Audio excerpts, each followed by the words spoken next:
Le premier régiment de la garde républicaine s'est mis au garde à vous et François Hollande vient de sortir de sa voiture. Et ça va être maintenant la poignée de main historique entre les deux hommes. Ah, alors voilà, cette petite pancarte. Bienvenue mon nouveau voisin. Alors je pense que ce sont des gens qui habitent côté père de la rue du Faubourg Saint-Honoré et qui ont compris qu'il y aurait assez peu de cambriolage dans les 5 années à venir, comme il y en a eu peu dans les 5 années précédentes. L'arrivée de François Hollande dans la salle des fêtes, le départ de Nicolas Sarkozy de la Cour. Je salue mes prédécesseurs. Charles de Gaulle, qui a mis son prestige au service de la grandeur et de la souveraineté de la France. Valéry Giscard d'Estaing, qui relança la modernisation de la société française. François Mitterrand, qui fit tant pour faire avancer les libertés et le progrès social. Nicolas Sarkozy, à qui j'adresse mes vœux pour la nouvelle vie qui s'ouvre devant lui.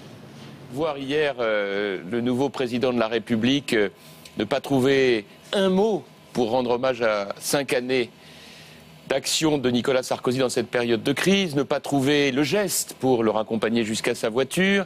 J'étais stupéfait parce que c'est la première fois qu'un président de la République qui vient d'être élu par les Français, qui donc se réclame le président de tous les Français, il l'a redit, s'adresse quand même essentiellement à ce qu'il appelle lui-même le peuple de gauche. Vous avez quitté l'Élysée hier en larmes, vraiment en larmes, on vous voit.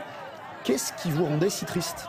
Mais c'était l'émotion plus que la tristesse à ce moment-là, ce que vous ressentez profondément s'exprime, donc l'émotion m'a submergé. Voilà, François Fillon qui descend les marches du perron aux côtés de Jean-Marc Ayrault, longue poignée de main entre les deux hommes, des applaudissements partent effectivement du personnel de Matignon.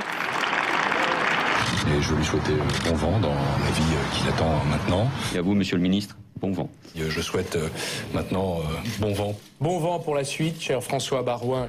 J'ai souhaité évidemment bonne chance aux 4 ministres qui se partagent le portefeuille ministériel qui était le mien. Venez, petit. Venez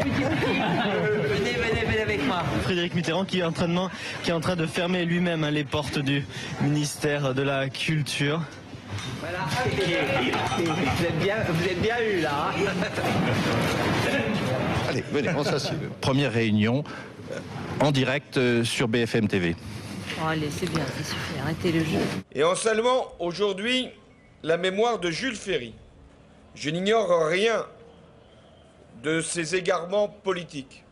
François Hollande a 1000 fois raison de rendre hommage aux fondateurs de l'école républicaine. Simplement, il ne faut pas oublier, en sacralisant ces premiers républicains, que Jules Ferry et Paul Bert ont tous les deux été non seulement des colonialistes, mais de très grands racistes, de très grands théoriciens de la supériorité de la race blanche. Et comment vous l'appelez désormais, Madame Aubry ? Entre lui et moi, nous appelons toujours pareil, mais quand je parle de lui, je dirais Monsieur le Président de la République, bien évidemment, ou le Président de la République.